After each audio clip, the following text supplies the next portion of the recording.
It's like you can go to conditioning and weights and you're like, this is so like not flashy, not fun. But then, you know, it's going to be tested whenever the season comes.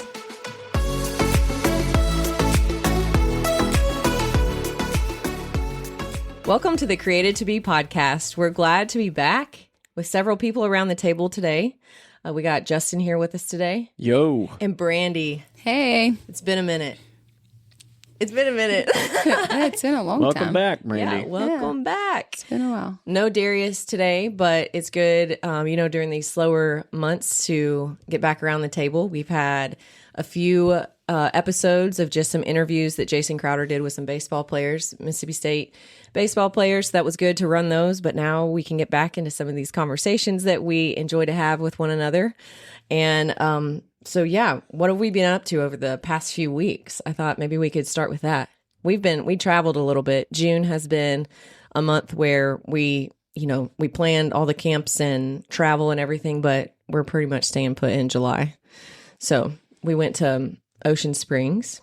We did see my sister and VBS time, but also had a good trip to Athens. It didn't turn out the way that we wanted, but it was two very, very entertaining baseball games in a tough environment against a really, really good team. And we're also a really, really good team. So it was great to support the guys. And it's tough because, you know, at the end, it's all done and they're about to get back on the bus kind of for the last time. And it's tough because it's just the way these teams form so quickly now. And a lot of these guys aren't going to be back for a variety of reasons. And on to the next. They have to move on to rebuild, and like instantly the next day, like the portal, I think, opened, and so or a little bit before, and so then they had to go rebuild again. I think June 1st is when it opened, so they were already in portal mode, which is crazy because for the coaches too, that means no downtime. No. It's like you get the drive back, and then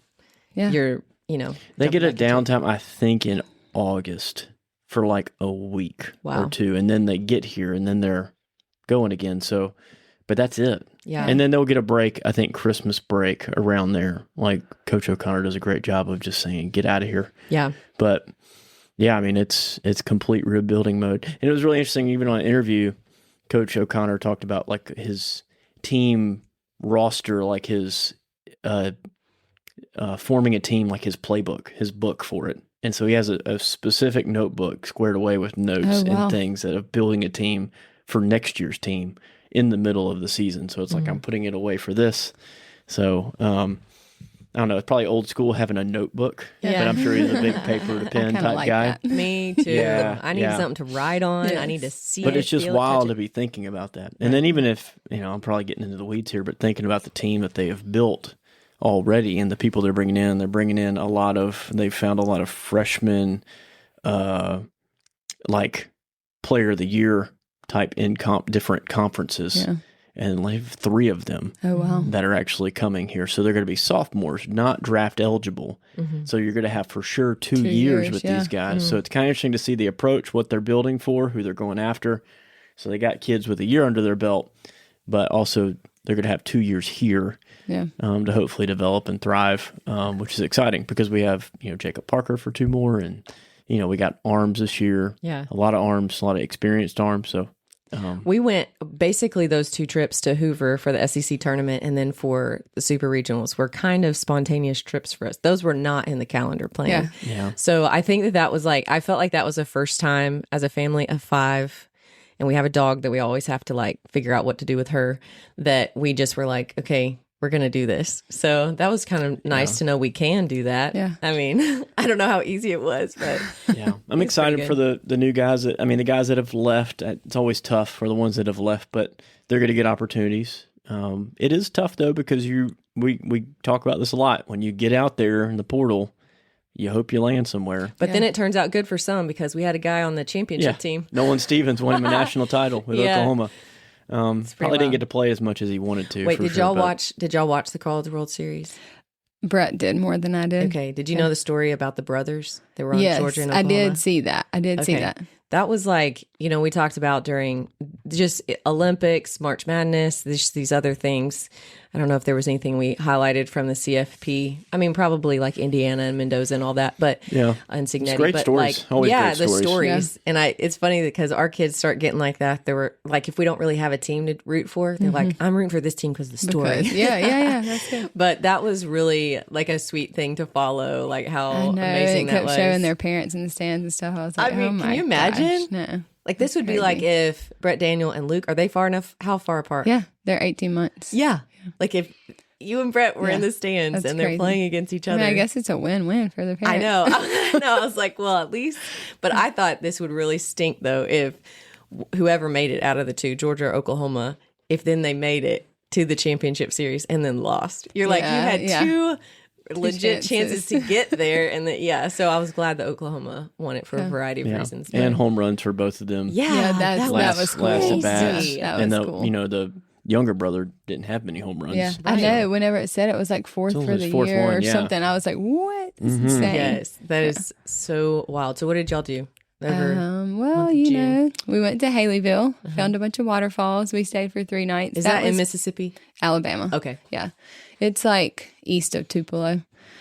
It's probably 2 hours. It wasn't bad. Okay. But it was really fun just to get away. Most of the places you're at, you don't have service once you're there. So and was it just nice. your family or like extended family? It was just our family. Normally we go to the lake, but the boat was messed up. So it was kind of, our kids were very disappointed at first because we've gone to the lake for like 15 years. Yeah. And it's just our family that goes to the lake. And so after the fact, though, Brett was like, I think it was really cool to experience something new. Yeah. Because he was kind of hesitant. Now you'll be flying overseas in no time. Yeah, doubt it. Doubt that. Maybe out west. Maybe. But we did lots. Softball, baseball, pretty much every weekend. That's what we were doing. So was there any stories like of sickness or anything over this trip? Lord. Okay. No. Yeah, it was nice. It was a Did very it rain? Nice trip. Was it? It did rain a little bit. Maybe the last morning. Because we wanted to go, where did we want to go? Oh, Dismal Canyon. But a storm was coming. So we went to Natural Bridge. And we should have started with the Natural Bridge. Because once we saw that, after we had already seen like all the amazing waterfalls and all that, we paid $30. I think, maybe it was $10 a person to get in. Anyway, we ended up paying like $60 or $70 to go walk through and see things that we had already seen better. And so we were all like, oh man, that was a waste of money. Not knocking them. We should have just started there. Yeah. But we weren't sure if we were going to do that. But then when it rained, we had to. So yeah. Well, that's cool to know that that's just like right over there. Yeah. I mean, the house we stayed in was so nice. Like she had the drawers labeled. It was like very clean, 3 bedrooms. Like we had plenty of space. That's where we watched the softball games. We would come back. We'd plan our trip times around like when softball was playing. Yeah. So it was good. Abby and I just got back from Beta Convention in Nashville, the National Beta Convention. And I went pretty ignorant, not knowing much of anything about. I mean, she's been in Beta Club this past year and they do some stuff at their school, but their school has never. I mean, it's a private school. They have a really small group who are in the Beta Club. And so you go and there's all these public schools there. And anyway, it's a lot going on too. There's competitions and there's election happening for officers, and they do pin trading, which was insane. Lots of adults getting into pin trading. They're like having these kids do their, I can't think of, there's a phrase for this, but anyways, like they would be like, well, I'll trade you this pin, but I want this particular pin. And so it's like these kids could like go and get the pin this person wants, so this adult's not having to do anything. I'm just like, what is this world that we have entered into for the week? But I told Justin, I think I started a little bit like, what's going on? And then by the end, I'm like, I have so many ideas for you. So we got back on, what day did we go? Saturday night, but that was kind of the end cap of our variety of things. But I'm thankful to just like be here for July and just able to pop into maybe some practices. And we're going to talk about that this is the topic for today is off season, because that's what these athletes and coaches that they're in. And some are, I don't know, I guess maybe, some are out recruiting. I don't know. Are the portal still open for some sports? Are we done? No, mainly no. Well, the thing, just baseball. This is like totally out of probably softball too, right? I don't know when it closes. Yeah. But like this might be out of order, but I was going to ask you guys this when you were mentioning the baseball portal. Do you think we'll ever get used to like new rosters every year? Yes. Like I don't think we're there yet. No, we're not there yet. But I don't know how to. Probably next year. I doubt it. I just don't know how to get used to it. You know, this was a conversation I was having with a coach just before I walked in here today. Like, I'm like, is there anybody that's just found the way to be like happy with this scenario? Like, how do we get to that point? I don't know, but maybe that'll be a conversation throughout the year that we have. But okay, so just one of the things I wanted to highlight, we talked a little bit about what we've done over the summer, and I know Darius, they have like youth trips and all kinds of stuff, so he'll come back with all kinds of stories, I'm sure. But we did an episode about, I think it was about 4 episodes ago, and I just titled it the comments episode because we basically took Brad Smith's comments and talked about it.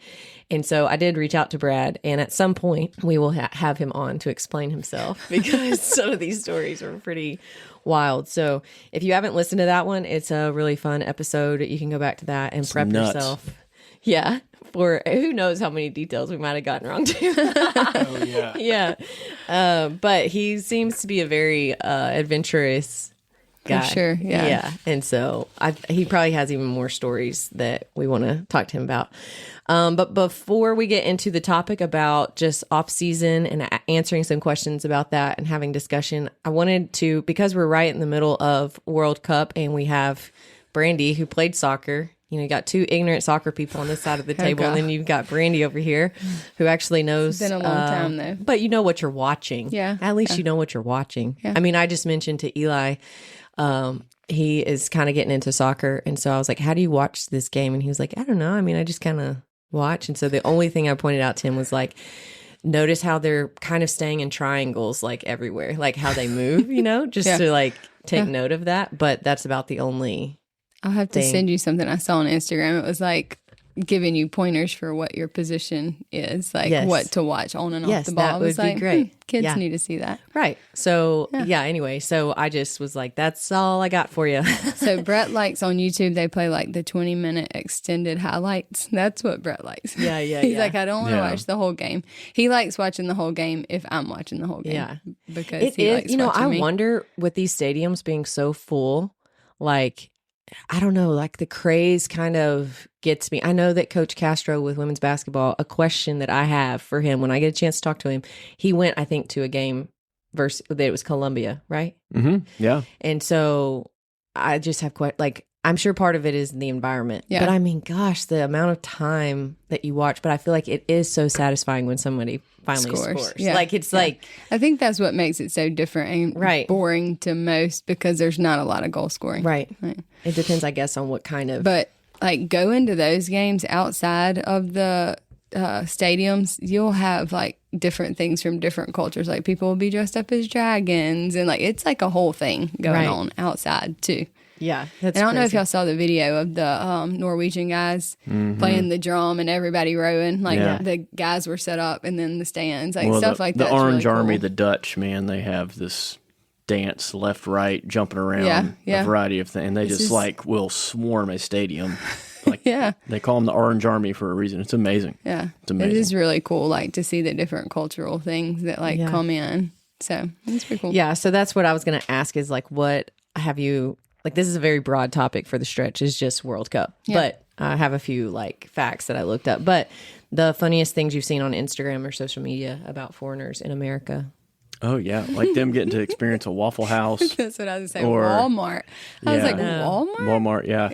I mean, it's amazing. I feel like nothing I'm going to say is going to be... Texas Roadhouse one was a good one. Surprising to anybody listening if you've paid it, like if you've seen anything, because like ranch is like a really big deal. Yeah. That's funny.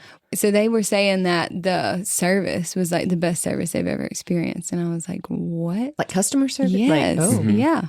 Like in the restaurants and stuff like that. Like everybody's so nice. And I was like, I have seen several of just like the hospitality and like that type of stuff. Yeah, there's been quite a few couples in Texas, I think, that people have bought their meal for them.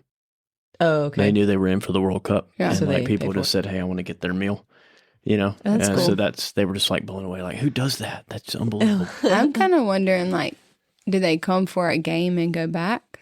Or do they come and stay? Because, like, going to a game, it's like $1,000 a ticket for the cheap seats. Somebody was interviewing people about how much did you pay to get here. And yeah, I mean, it was... But they form...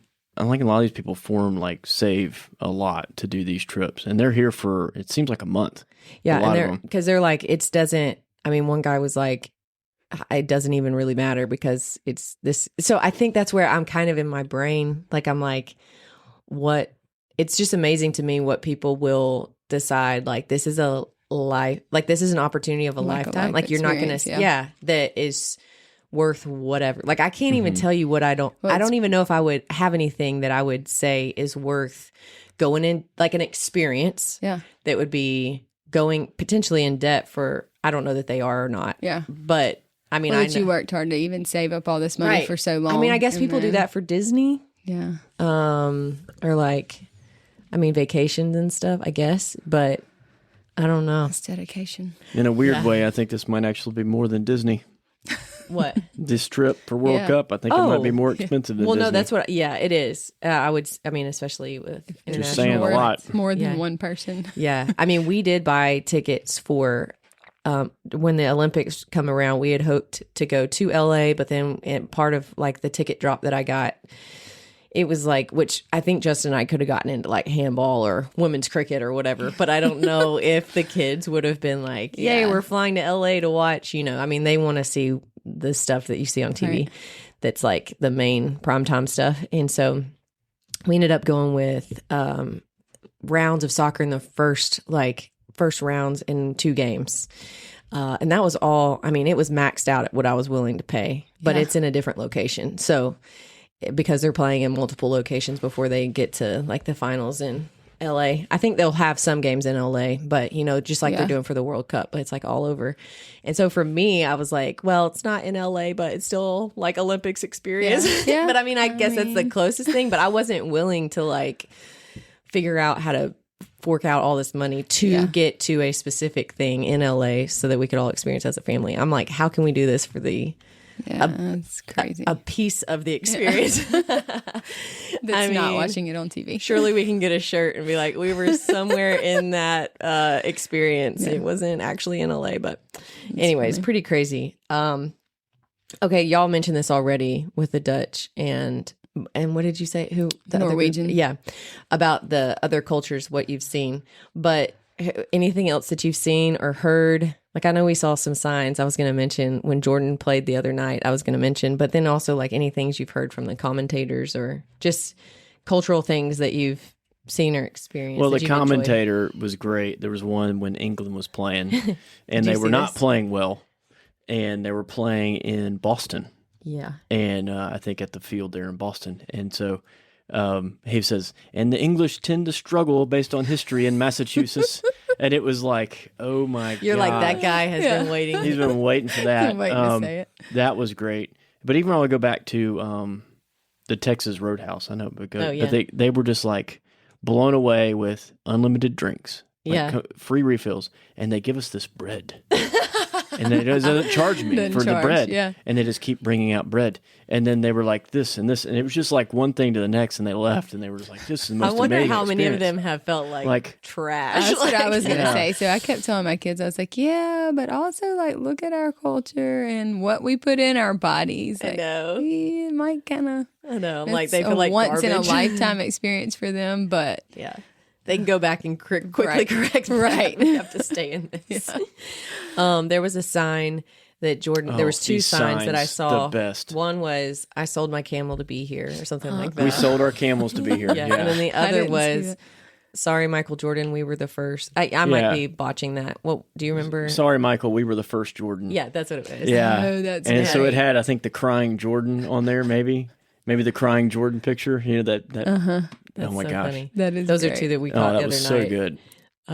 But anyways, it's been interesting to watch. Okay, did you know, Brandi, because we looked this up and Justin already knows this because I asked him the other day, 3 of the 8 professional athletes who earn over $1 billion, like while currently playing, there's a list of only 8. and 3 of them are actually soccer players. Can you name them? Messi's going to be one. Yes. Ronaldo. Yes. And then... He didn't get this one, so you'll beat Justin if you get this one. The third one's going to be tricky because... Is it the Norwegian player? Mm-hmm. No, he's not there yet. They're still young.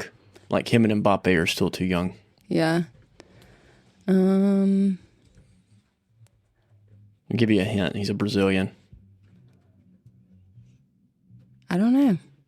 It's Neymar. Okay. That makes sense. That was the one I missed. Yeah, that makes sense. He's been playing long enough. But I think it's crazy for a sport that don't really probably notice until the World Cup or the Olympics. America is way behind with soccer. Right. Like Mississippi is way behind. Yeah. Mississippi's way behind on a lot of things. But but like that 3 of 8, I thought that was crazy. Yeah. To think about how 3 of 8 would be that soccer. is crazy. And the others, you want to take a guess at any others on that list? No clue. Tiger Woods. Yeah. Phil Mickelson. I can't say his last name. Mickelson. Of course, Michael Jordan or LeBron. No, he wasn't as a player. No, that's right. Mm-mm. LeBron was on that list. Mm-hmm. The tennis guy. What's his name? Oh, Federer. Yes. Mm-hmm. Was it him? Mm-hmm. It was Federer. Because I said it was Djokovic, and you're like, no, it's actually Federer. And I'm trying to think. I haven't been counting. But anyways, I just thought it was crazy that 3 were soccer players. What's so neat to me is like, I was trying to figure out how they decide where they're going to play, like who they're going to play for. But of course there's rules behind it, but they play with each other in like leagues and stuff. And then they have to go like compete against each other in like what's probably way more important than a league in a lot of cultures. Mm-hmm. And so I'm like, you have to like switch on the field. Like, okay, I'm not their friend anymore. Their teammate. Like, well, that's how I remember USA Hockey. A lot of those guys, same thing. Yeah. And then I was thinking about even like some of our U.S. players, they could play for other teams, but have chosen to play for the U.S. And I don't know the rules on that, which then my brain made me think of the pole vaulter that jumps for Sweden. But what's his name? Oh, Duplantis. Yeah. But like he could jump for the United States, but he wanted his parents to be part of like his coaching staff, and like they wouldn't. That's the story I heard, and so he doesn't jump for the U.S. Like I just all these things are so crazy. But I think there was like a guy maybe on our team. I might be misspeaking, but that could have played for like 2 other countries. But it's something with like your parents and then your parents' parents. Wow. And then also where you're born. And maybe if you live there for 5 years or longer or something like that. Well, France's team is like, that was like a couple French born. And the rest are not. Yeah, dude, they're all over the place. That's like, what kind of team we got going on here? France. Yeah. Can you guess who created the modern game of football? Can you guess? Can you guess? A person? Country. Oh. This would not have been my guess. Well, I know I was hearing the first World Cup winner or something over there was like Uruguay, but I don't know if it has anything to do with South America. Knocks all those out. Like Australia? I don't know. Based on the pride, somewhere in Europe, probably. Another guess? You got at least the continent right. England? Okay. Yes. Of course. Of course it was England. That was kind of actually easy. I think you threw us off. I was like, and so this was like, it says that happened in 1863 when like the Football Association was formed. And then they created the modern rules, but countries were already playing like a variation of the game. So then you have like the official like formation of these different leagues and different things like that. I guess, my guess, I'm not really reading this, but would be after like England made that. But the first official international soccer match took place November 30th, 1872. Wow. Scotland and England. Nice. That's really sad. It ended in a 0-0 draw. That's like so disappointing. What a letdown. Sorry, I can't do it. I'm just still not there on the draw. Oh, I know. Justin hates the tie. He's like, this is ridiculous. But it makes sense. It makes more sense now in the pool play. Yeah. I get it. But because you'd be here forever. Yeah. Well, there was a game yesterday. No, who was playing? Well, it was a knockout. South Africa. We're playing right now. And we Canada. got some games about to go on today. But they couldn't end in a tie. Correct. Yeah. It was a So would they do stage. PKs or do they do extra time? They Extra didn't do time any. first. Yeah. If it's still in a tie. Okay, so then FIFA was founded in 1904, and 7 European nations were part of that. And then it just continued to grow. But then it was, so 1904, and then to 1930 was when the World Cup happened. Okay. So, Which I kind of think is crazy. So that was when the U.S. either won or got second or third. Maybe they got third because I don't think they've ever won. The men's team has never won. So I think they got third. But soccer wasn't even that big over here. So I'm like, we had to have players from other countries at that it says point. by the early 1910s, FIFA expanded beyond Europe, welcoming countries like South Africa, Argentina, Chile, and the United States. That's just crazy to me. Like, we did our best in the first one we ever played in. Yes. And then we went quiet for 50 years. Oh my gosh, this is kind of crazy. In 1921, I'm not going to try to say this Frenchman's name, but he became the third president of FIFA. And then it says a position he would hold for a record 33 years.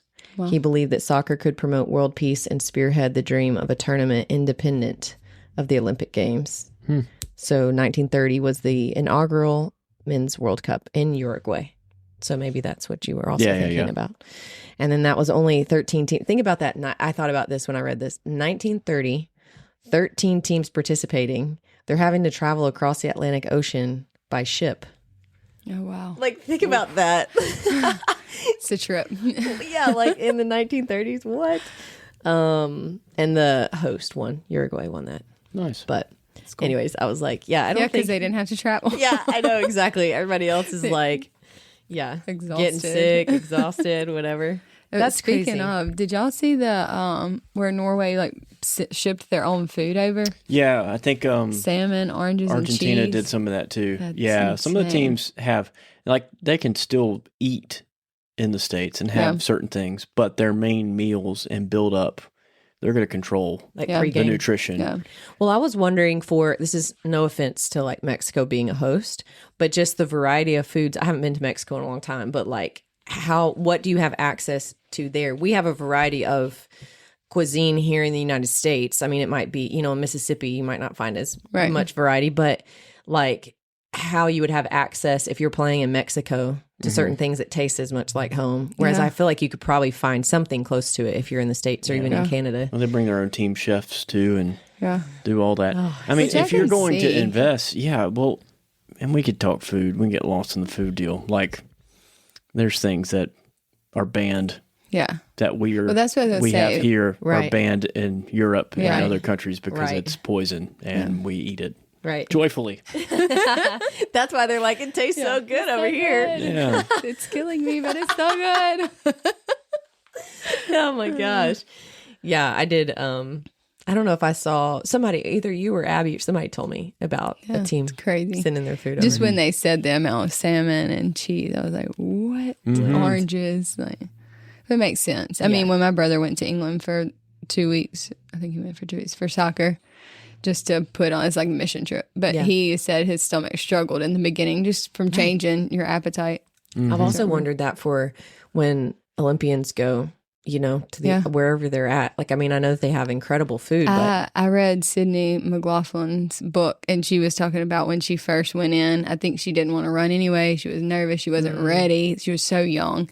And I think she did her body wrong food-wise, and then she spent a couple of days sick in the room. yeah. And she was by herself because I think they had, she didn't stay with her parents because She was they had only to 16. stay. Yeah, She was they like had to 16 in the stay Olympics. Yeah. in these the Olympic Olympic boarding building. rooms, or whatever. So, Yeah. I'm just like, depending on where that country is, like, I mean, surely you'd wait to be adventurous too in trying foods. not if you're 16. I know. Look, I had this might be embarrassing to say, but I just ignorant of food, timing, whatever.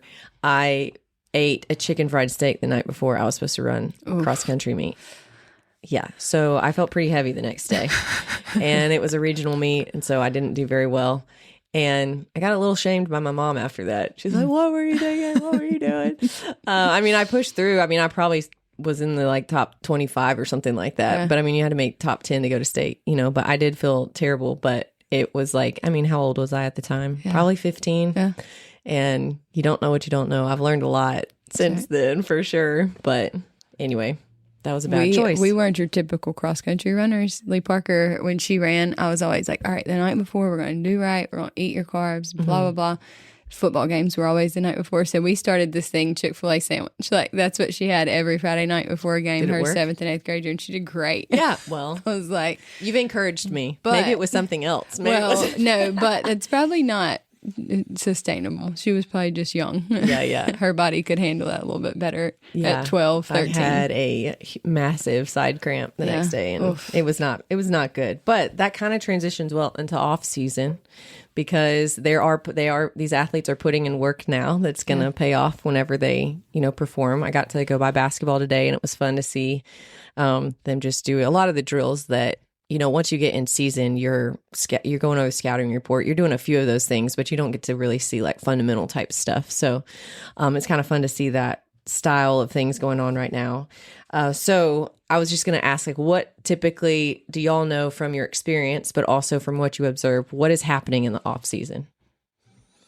Well, there was there's a lot of lifting and playing, and some are resting, but for the most part, I mean, it doesn't stop for a lot of them. They'll go home for a little bit, but then they're back at it. They have summer duties. That's what I say. To me, a lot of them, their resting is 1 week. They're like, I'm going to take a week off, and that's it. Like, it was not that case for me. Yeah. Like I did play summer ball for a couple seasons, but even Christmas break, I would not pick up a ball for a couple weeks, and some people were like, that's crazy, and I'm like, well, maybe I shouldn't have done that. I don't know, but sometimes I came back when refreshed. I would take that time off, and then go shoot basketball again, I would like be shooting lights out. Like I was like, how can I shoot so well? I haven't touched the ball in like 2 weeks. You need a break. It doesn't stop. I mean, and if you just look at their bodies too, I mean, you have freshmen coming in now that just don't look like freshmen. They look like, you know, seniors in college.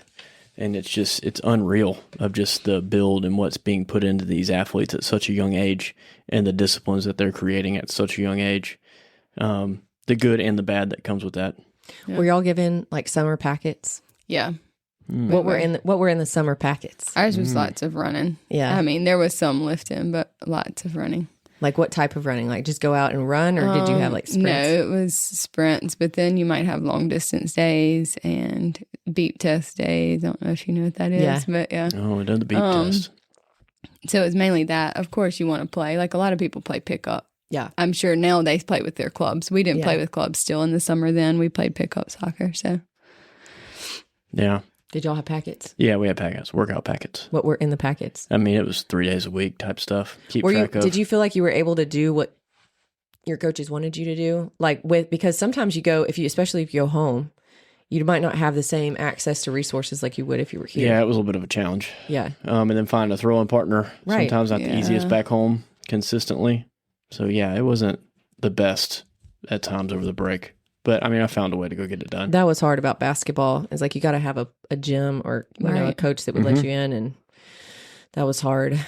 I know for volleyball, something that's really interesting. I don't know if it applies to soccer as well, like here at Mississippi State. But one thing I learned just being around them is when they come back, they have to run camps, or they have to be part of the camp staff. And then they also, whenever they have their like open gym, whatever for teams, like it's captain run.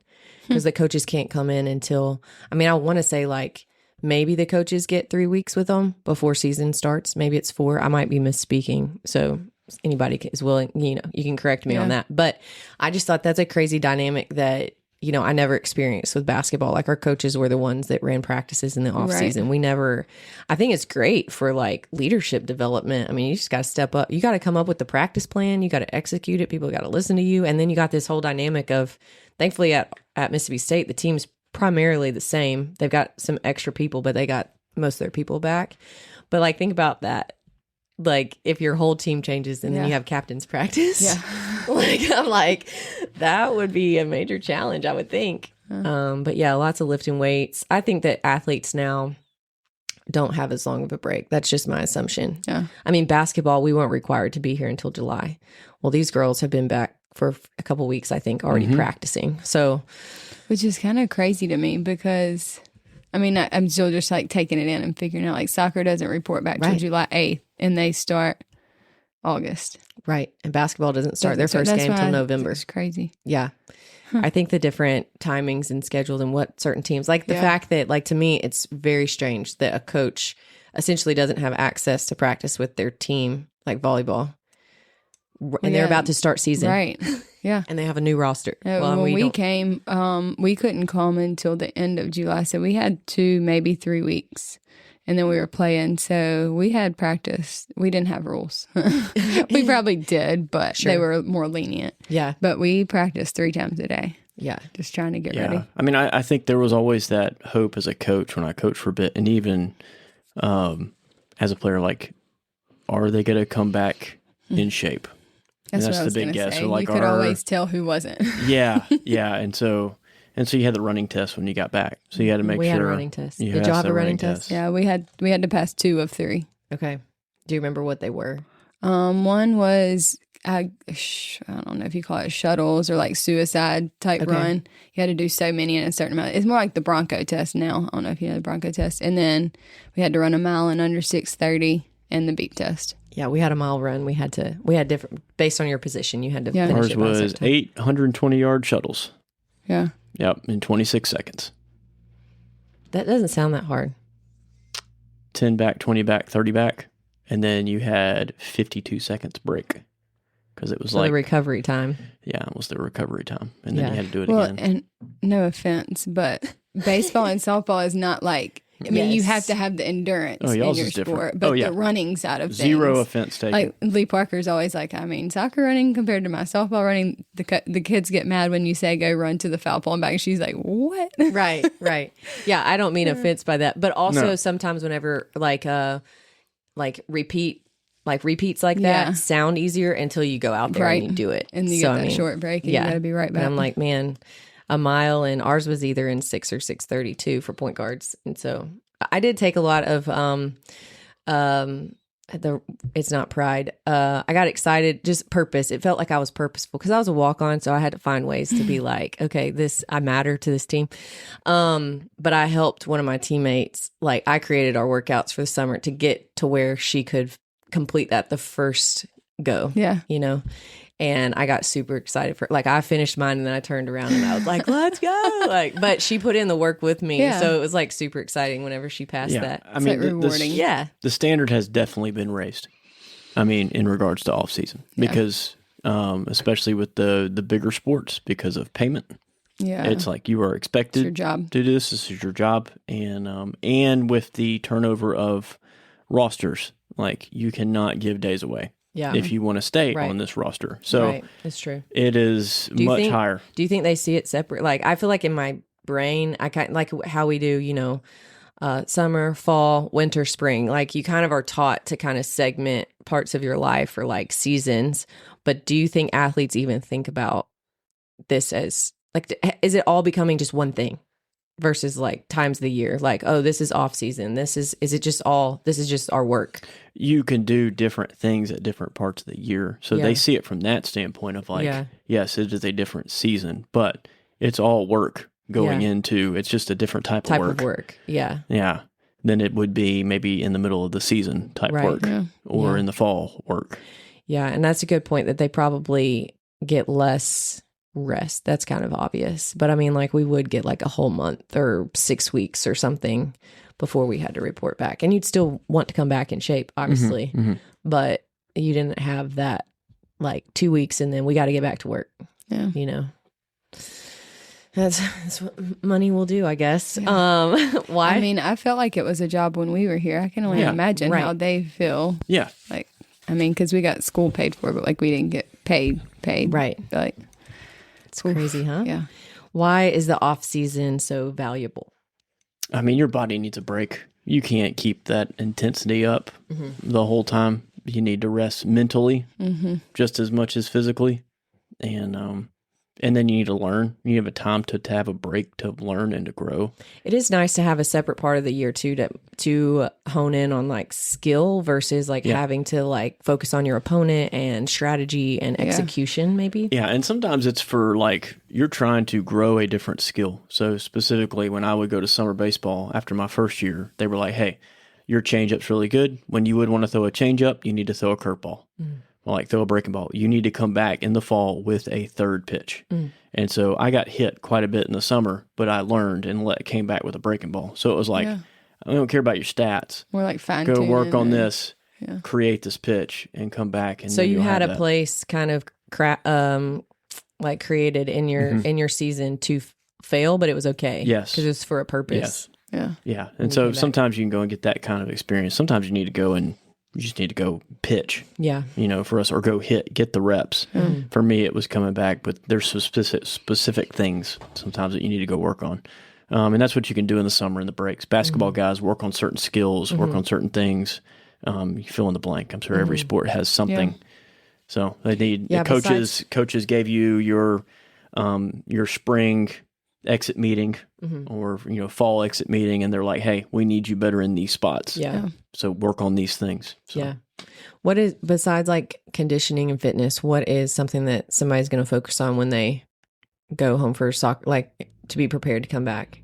Are there certain skills you'd work on then too? Yeah, I mean your touch, your passes, just kind of depending, like what Justin said. What Can you you need do to work that on. independently, or you got to have somebody else?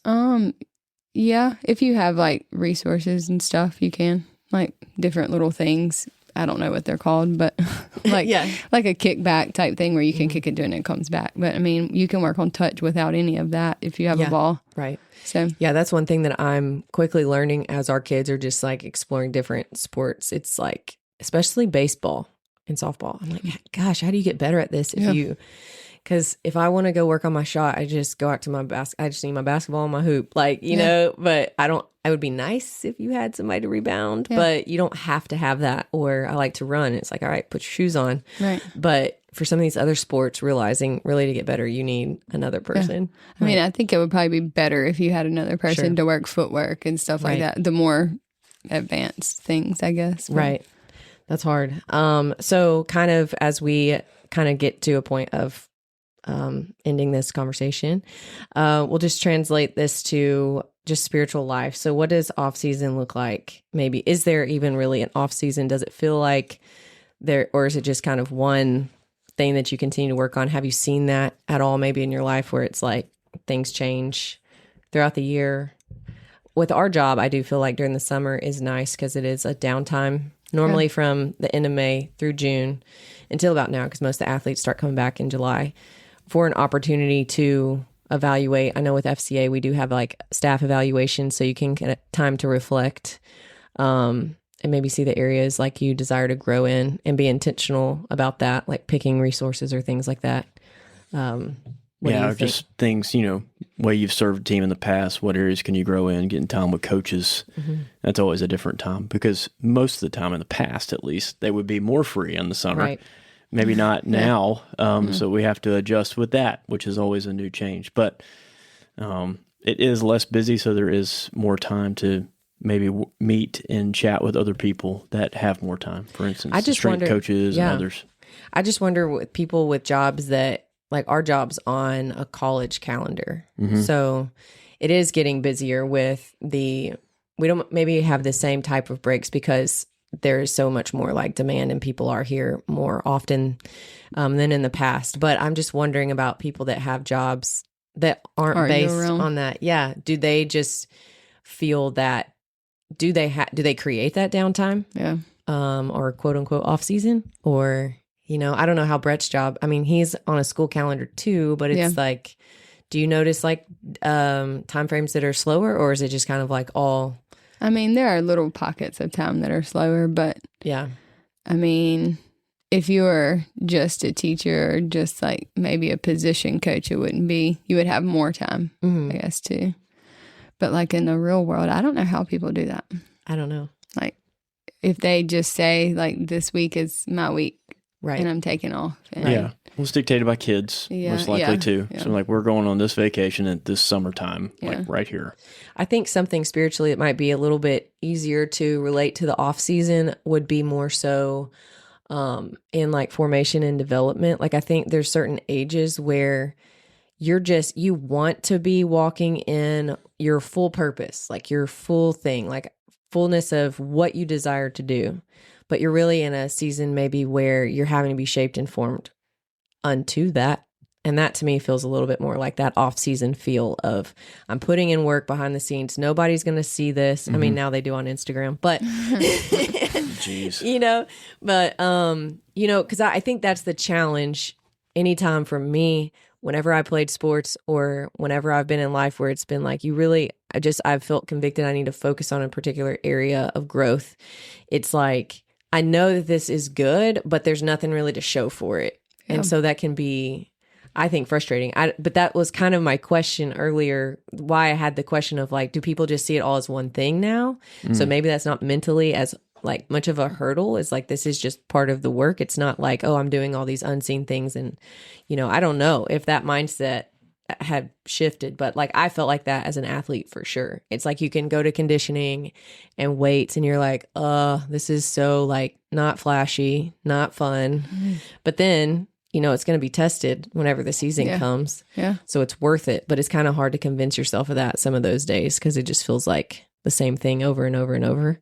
But anyways, are there times in your life that you remember feeling that way of, wow, I'd rather be leading in a particular way or being out front in a particular way, but I'm just being shaped and formed behind the scenes and I'm going to have to like submit to that.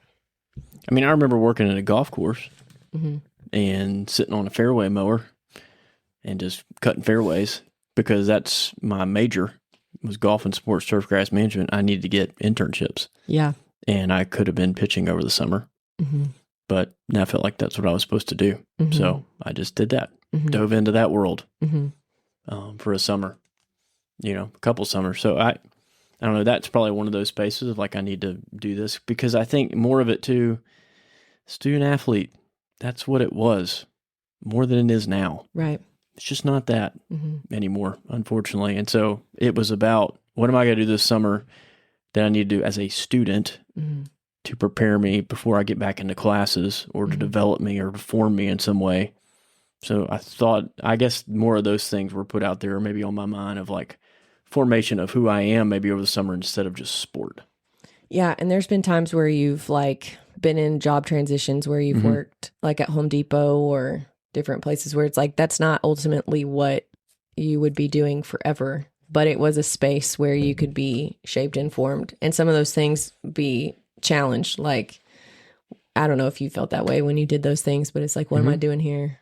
Oh, yeah. Yeah. But then part of me liked hiding. Yeah. Just doing He's like, I can do this. Yeah. I don't have to answer questions. I can just like help customers stock shelves. Yeah. Yeah. And some of these guys, Bryce Chance is a legend here. Bryce is going to, hopefully somebody gives him a chance to play in minor league ball. But like, I'm assuming if Bryce ever comes back to Starkville and just to work or do something, like, man, how's Bryce just going to be able to be Bryce? I don't know. And maybe that will come with time. Yeah. Or Mangum. Like Mangum gets done and comes back to Starkville and just has a job. And there's several of your teammates that are in Starkville. Yeah, we're old now, so everybody's we weren't as big a deal as these other guys are now. So, but I do think there's opportunities in those seasons, whether it's like a season of life or in a job transition, something like that, where you do have these opportunities to work on things that if you were busy or, in the thing that you want to do for the rest of your life, that you have, it's not pointless. Like I have, we have a mutual friend who was on staff with us at University of Texas and she resigned from FCA at UT. And then she was like planning to go into her next, whatever that was, she was like, okay, yeah, I can get a job and do something else.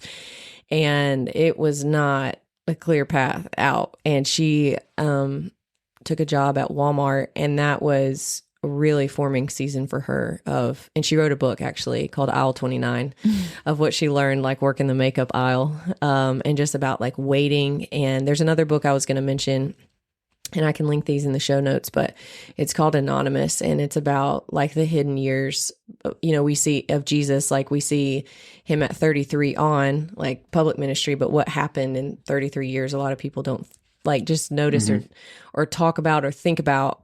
That's 33 years of just hiddenness of what was being developed in him before he started doing all these things that were getting attention. And so anyways, it's just good to take, just like in sports, you have fundamentals and you have time where you can focus on fine tuning things before you get into the challenges of the season.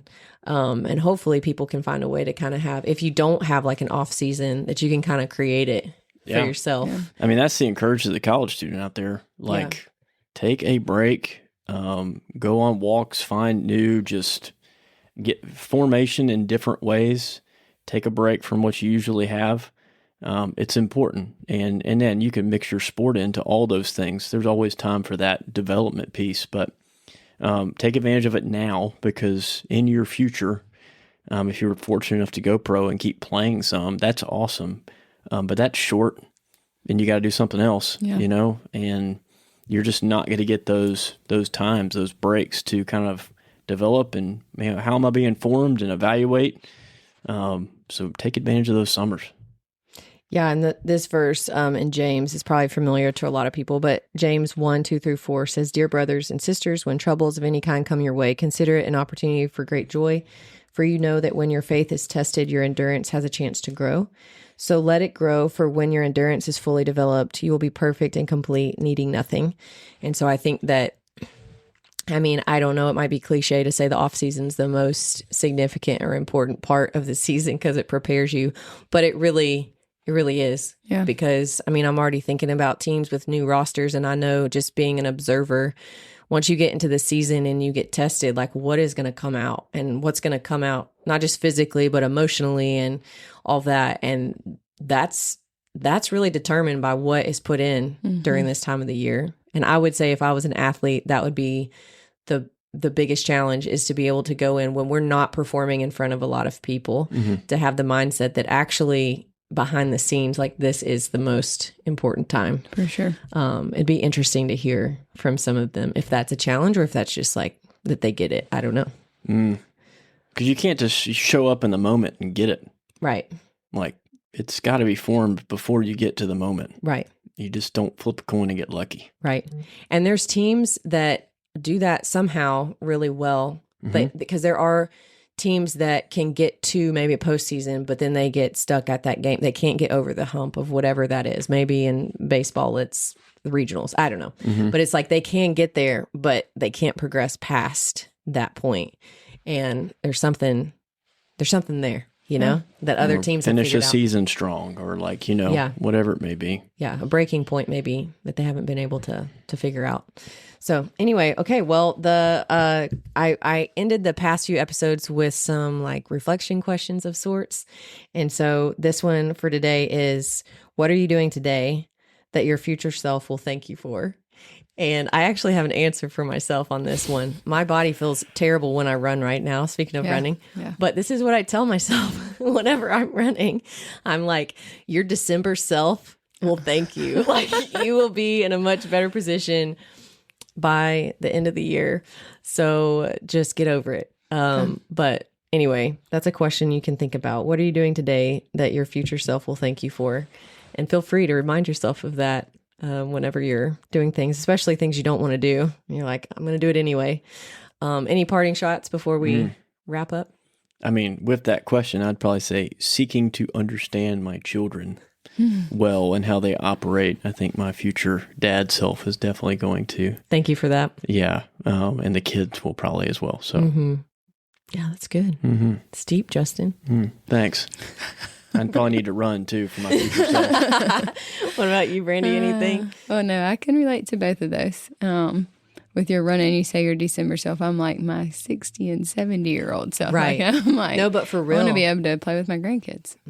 I want to be able to play with Ben. Yeah. Yeah. There you go. Like, he's 4 and he's like, we're going to play baseball, then basketball, then football. And I'm like, it's all 9 in one o'clock day. at night. Yeah, it's like he's like still ramping up, and we're like, we're going to bed. But I do think about that though. I'm like, I will figure this out because I want to. Yeah, same thing. I do want to be able to be active for Ben, but all of our kids. But he's the one that's like the most active. But then also like for being in that position to play with grandkids. I think maybe to add to that too, is Brett and I have been trying to like once every couple of weeks go out to eat, just us, or we've been going for walks, stuff like that. We never did that when the kids were little. I probably put them above him too much, but I feel like there were so many of them and they were so young and I stayed at home, so like they really needed me. But I think my future self definitely will thank me when they're all out of the house and we're like staring at each other. I think about that too. Like, well, what do we do now? Right. And that's what I keep telling him. Like when Drake, he can retire, I think the year before Drake graduates. But I'm like, when Drake graduates, you're retiring and we're going on adventures. Like that's what also keeping myself in shape and fit. I want to be able to go and do things, explore, just because we never have been able to. So. Right. Yeah, I was talking to a friend yesterday who was here at State with us at the same time. He walked on the football team. And so he was a good friend. Like I met him pretty early on, which was great. We're like walk-ons. We can encourage each other. But we were talking about exercise yesterday on the phone and it was like, yeah, it just looks different now. But like, we're, maybe not quite as intense, but still like trying to put, invest in that area of our life so that we can do the things that we want to do. Yeah. But I say December because potentially there's a half marathon that somebody else has mentioned to me that I'm like, okay, well, at least if I like run a little bit throughout the week, like I'll just see if I can get there. Yeah. So we shall see. But anyway, this has been a good conversation. I hope it's encouraged somebody out there today. We always appreciate you listening. So come back next week and we'll just continue on. We're going to keep talking about off-season and a few different angles about that over the next few weeks. So we look forward to those conversations. Thanks for listening to the Created to Be podcast. To learn more about Mississippi State FCA, visit www.msufca.org and follow us on Instagram at HailStateFCA_. And check out our new Instagram for podcast content at Created to Be Podcast. If you would like to become a financial partner, visit www.fca.org/donate to sow into the work God is doing through FCA at Mississippi State.